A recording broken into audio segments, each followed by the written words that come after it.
are back again. If you're just now tuning in, don't wait, don't hesitate. Hit that subscribe, like, comment, share, and turn on that bell. Because we are coming back to back to back. Whoa, bang. I'm talking about bang. You already know what it is. But without further ado, we finna go on get in this video real quick. What we doing today, sweetheart? We are about to react to... Are you ready? Are you? What is up, K&S Mafia? What is up, K&S Mafia? Okay. What is up, K&S Mafia? What is up, K&S Mafia? Okay, yeah. Now, but what we doing today, baby? We are reacting to the gangs of Chicago, Oblock versus Tookaville. Oh, Now I'm like confused. Not the Oblock versus Tookaville, huh? I never heard of Tookaville. Tuka, no. Baby, no, then I'm guessing that's what Tookaville mean, baby. You don't even know either. That's why we watching it. We about to find out right now. But right here it say Black Disciples Kingpin admits to role in drug scheme. Marvel Thompson.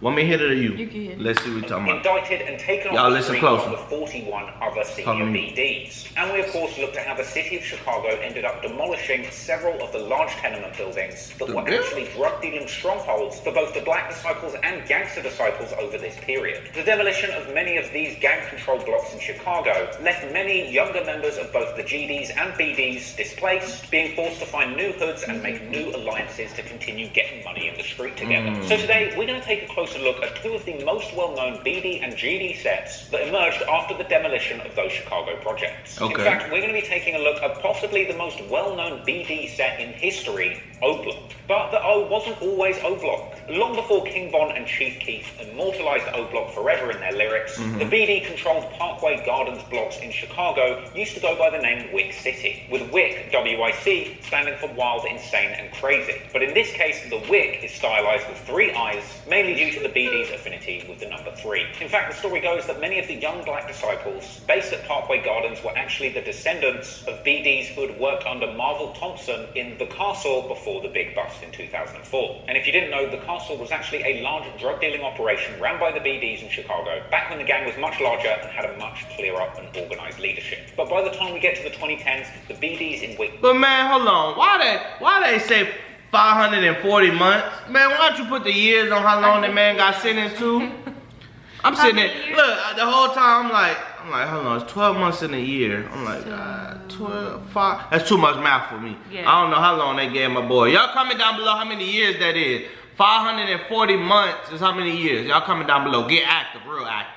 Wick City were much less organized, and essentially just an emerging BD set made up of displaced youngers with ties to that original operation. But as I've said on numerous videos on gang culture before, a lot of the reasons that gang emerge is for protection against other groups, so where there's a gang, there are usually ops. And in this case, Wick City's main opposition are a couple of Gangster Disciple sets located in adjacent blocks. One of these Gangster Disciple sets that is known to beef with Wick City are the St. Lawrence Boys, or STF, a crew that are based on 63rd and St. Lawrence Street. In fact, the location of this group is the exact reason why the likes of King Von are constantly dissing people from 63rd. And the STL GDs are also clicked up with another GD crew adjacent to them, known as EBT, who are located on 64th and South Everhart Avenue. Folks now, shooting niggas is new assholes. Let niggas be known STL EBT right here, man. Shout out to this game, man. You already know, man. Hey, what block I'm on, man? EBT,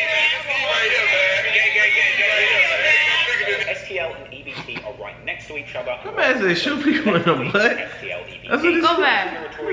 He said, I think that's what he said. Known for shoot people in the butt or something. T, who are located on 64th and South Everhart Avenue. Folks now, shooting niggas is new assholes. Let niggas be known STL EBT right here, man. What the heck? Oh, you saw FBG Duck back there? Hey, To the what left. block I'm on, man?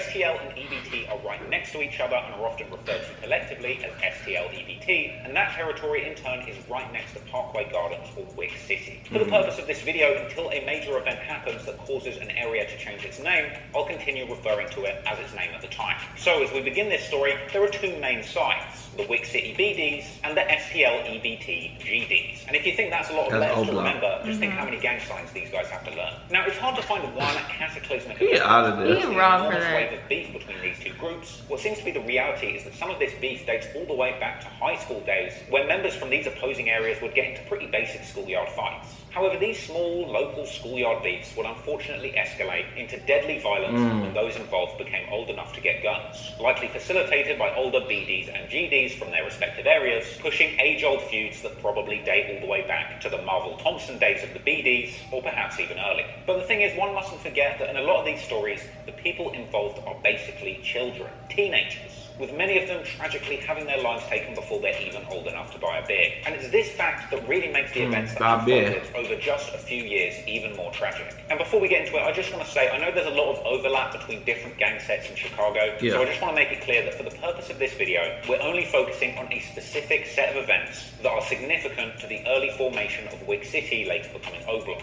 Who knows, in future videos I might branch out to other beats involving other local gang sets that relate to Oblock, like 600 or Lamra. But for the purpose of today's video, we're going to remain hyper-focused on Wick City and STL EBT, which will later become Oblock and Tookaville. And I know there's a lot of online scoreboards out there that claim to kind of keep track of many of the unverified supposed tit-for-tat shootings between these groups, and many sites like Chiracology on Reddit, or one of the many excellent YouTube channels that covers Chicago drill news, have covered and distributed a lot of unverified info about supposed crimes that may or may not have happened as part of this beef. I'm not just going to regurgitate that info to you. Instead, we're just going to focus on the facts of the pivotal moments that made this beef escalate, taking you through the journey of how these young BD and GD sets escalated a feud to all-out gang war, and ultimately how, as a result, their block became the most deadly in America.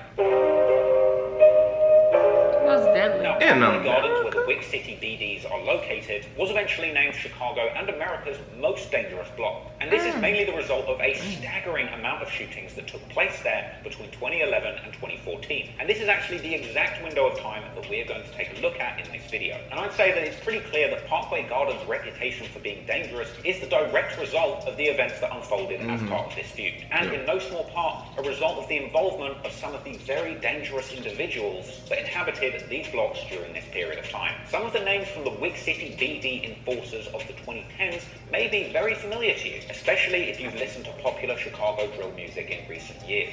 Of course, the most famous names of all at this point are Chief Keef and King Von. Chief Keef is famously from Parkway Gardens and reps Oblock to the fullest, as well as fellow BD-affiliated set 300, which Chief Keef has shouted out endlessly. However, when it comes to gang violence, as far as we know, Chief Keef has no bodies. He might have a reputation on the streets and in his music for letting guns blast, but he doesn't claim to be a killer. Chief Keef always portrayed himself as more of a tough guy trapper, and ultimately the fact that he was able to focus more on the music than on the streets as his career developed, tough guy trapper for he's still alive with us today. The same, of course, can't be said for King Von, a Parkway Gardens veteran who supposedly caught numerous bodies and didn't care who knew it. Of course, only recently half taken over the rap game, releasing what often felt more like confessions than actual songs. But all the way back in the early 2010s, King Von had been repping his BD affiliation on social media to the fullest, holding down the blocks of Parkway and showing love to his gang for the entire world to see. Yeah, bitch. Other big names in the Wick City BD set include feared supposed shooters like HK and J Money, or J Money. You saw how little he was with T-Roy. Then of course there's King Von's beloved BD bro T-Roy, who is apparently a bit of a dynamic duo along with Von, with a close bond between these two becoming very relevant later in the story. And in fact, this is the exact reason why even right up until his death in 2020, King Von used to go by the name V-Roy on Twitter, and the fact that he comes from Wick City is why his Twitter handle still is @KingVon from the Wick. Basically, King Von and T-Roy loved their gang and they loved their block, holding it down with other Wick City members like Big A, OD, Trey 5, Platoon, Boss Money, Sharoid, Duke, who's actually been mentioned in numerous King Von lyrics, Rah Rah, aka Breezy, and Boss Top, who also became a rapper like Keef, even actually going on to drop a song called Wick City, and even later falling out with Chief Keef after apparently stealing clothes from him, leading DJ Academics in the War of Chirac era to affectionately dub him the Diaper Bandit. And look, I know by no means is this a completely extensive list of every member who has ever been affiliated with Wick City or Oblock, and especially as of recently, names like Muwop and Gleesh have become more relevant. For the purpose of today's story, this isn't an Oblock member member lineup. It's just an initial introduction to the main events of the beef up until around 2014. But don't get it twisted, if we go into a future video covering further into this beef, I will of course introduce new names. But the names aren't really what's important, it's the sentiment. These were the Wick City BDs holding down their block and doing the most to fight their ops. Wick City BDs were very well known for throwing up GDK hand signs repeatedly to show the world that they were GD killers who were very much indeed. Okay, so you got the STL EBT. They do rakes up. Oh, like a rake? Oh, I get boom, boom, boom. Okay. And these did it, they put it down. They're gonna kill. GD killer, GDK. Down to That's crazy how that works. GDK shit, man. They putting it down. GDK, broke boy. See how they putting them down? So, who were the GD boys that these guys wanted to cave so badly? Well, over on the STL EBT side, they were up against a few names who you might know if you're well versed in Chicago drill culture. The first to come to mind is Jakira Barnes, also known as Key or KI, a young female hitter who was good friends with fellow member Tuco growing up. Another member was FBG Butter, who along with KI were also known as a bit of a dynamic duo dubbed the Twins. Other members actually went by FBG or Flyboy Gang, an STL EB clique more focused on making music, which included other names like FBG Brick, and of course the legendary FBG Duck. Another musically inclined member who wrecked FBG was Lil J, who lived in STL and would later become more clicked up with them, but mainly had beef with 600 that kind of ran adjacent to this feud. They had Lil B and Wooski, who had actually been dubbed King of the Ops. There was Boss Trell and Lil Doc. Once again, there might be some names from STL EBT, especially the later years, who haven't been included here, but these are the prominent members of both sides who played a prominent role during this period. So now you know the background and the people involved, let's take a closer look at the actual storyline, so we can get a better understanding of how events unfolded, causing Wick City to become Oblock, and STL EBT to become Tookaville. As I mentioned at the start of this video, the true origins of this beef are pretty hard to trace. It would seem pretty unrealistic to try and trace things back to their exact origins in the schoolyard scraps between the BD and GD members from each of these blocks. But we certainly can trace the true bloodshed between these groups back to one pivotal moment, and that's the killing of Edric Tyshawn Walker, also known as Ty, a BD who was gunned down in May 2009, being just 17 years old. Ty was shot multiple times just before 10 PM on the 6500 block of South Evans Avenue, with 3 suspects from EBT being charged with his murder. Now, Ty was actually closer aligned with another BD set called 065 Young Money, but following his death, local friends of his formed the group TYMB, or Ty You're My Brother. This was to both keep his memory alive and also a pledge to avenge him, a move that would become a little bit of a trend as this beef continues. Anything that lost Ty was only the beginning of bloodshed in the area, mainly caused by STL EBT members. And it would actually be the next killing after Ty that would be a direct escalation of war between STL EBT and Wick City. In this case, the person in question was Reezy, or Rah Rah, an older OG member of Wick City who was gunned down in August 2010. Reezy, aka Rah Rah, real name Laverick Marshall, was an older OG member of Wick City, and on August the 25th, 2010, Reezy was found shot in the back after the police broke up an enormous fight near 64th Street and South King Drive. Reezy was later pronounced dead at the hospital. Now, there's been a lot of speculation over who committed this crime, but nothing conclusive has ever been proven. But regardless, only a month later, another brutal slaying went down that appeared to be related, this time with an STL EBT member's relative being taken out on their terms. Dang.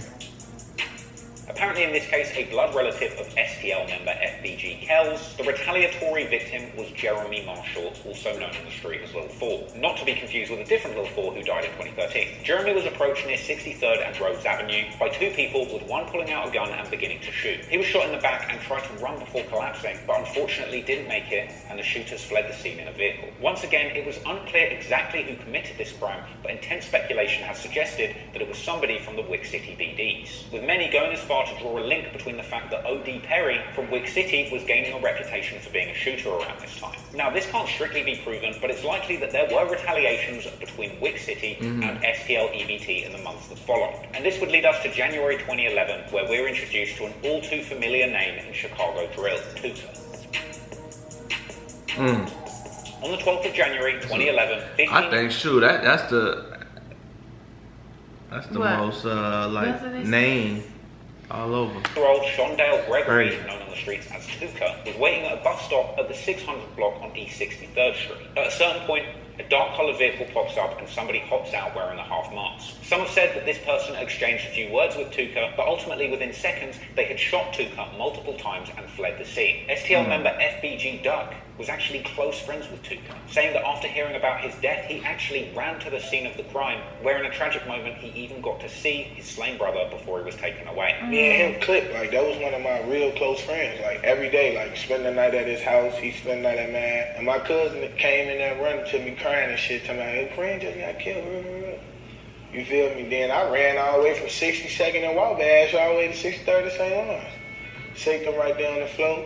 You know how that shit go, broke right down. Tooka had unfortunately passed away on the scene before paramedics had arrived, and it's not entirely clear who was responsible for the death of Tooka. As previously discussed, TYMB members were hell-bent on avenging their friend Ty by taking out an STL EBT member. Meanwhile, Wick City members wanted revenge for what had happened to Greasy. But regardless, ultimately Tooka paid his price for his STL EBT affiliation. In response to this tragic loss, STL EBT would rename their hood Tookaville in his honour and as a commitment for revenge. And members like FBG Brick would rep Tooka's memory to the fullest. Do you represent Tookaville? Oh, to the fullest. That's what I do it for. That's what it's always been about since day one. Just Tooka. Like, my homie was 15 years old, he got killed. Never hurt nobody, never did nothing, you know what I'm saying? Meanwhile, it's actually been said that it was in response to this that members from TYMB and Wick City clicked up to form an alliance in anticipation of some kind of retaliation. And in the face of an intense desire from Tookaville to avenge their fallen brother, soon emerged an intense desire to disrespect Tooka from the BD side. As you may well know, Tooka's name has been endlessly dragged in hip-hop over the years. Now, I'm not going to get into every instance or drama over this happening, but story goes, initially the GDs from Tookaville, people like FBG Duck, were apparently saying that they were smoking Tooka out of respect for him, a nod to the old story that Tupac's crew, the Outlaws, smoked his ashes in a blunt after he died. But the BD ops from Wick City immediately decided to flip this and start making fun of Tookaville. The most immediate and iconic... That's nasty, I know. Tupac's friends? The Outlaws, they smoked his ashes. That's nasty. I don't know, they lying. I think Tupac's still alive, man.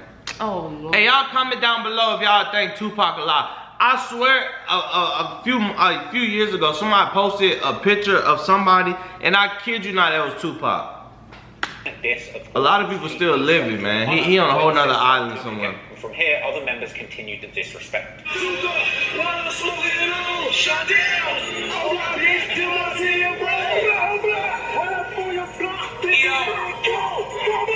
But beyond simple shit talking on social media, behind the scenes a demon was lurking in the shadows. Because as we mentioned briefly earlier, one of Tooka's closest friends growing up was a young girl named K.I. But you might know her better as the young girl who became a teenage assassin, supposedly racking up 17 bodies by 17. Story goes, it was the death of Tooka that actually turned K.I. into a cold-blooded killer. Apparently coached in shooting by her cousin, fellow Tookaville GD boss Trell, and maneuvering in the streets by her older brother Seaball, a bloodthirsty teenage K.I. would soon become a bona fide hitter. What does it do right there? Hell-bent to get revenge on Tooka, K.I. would eventually find it in the form of OD.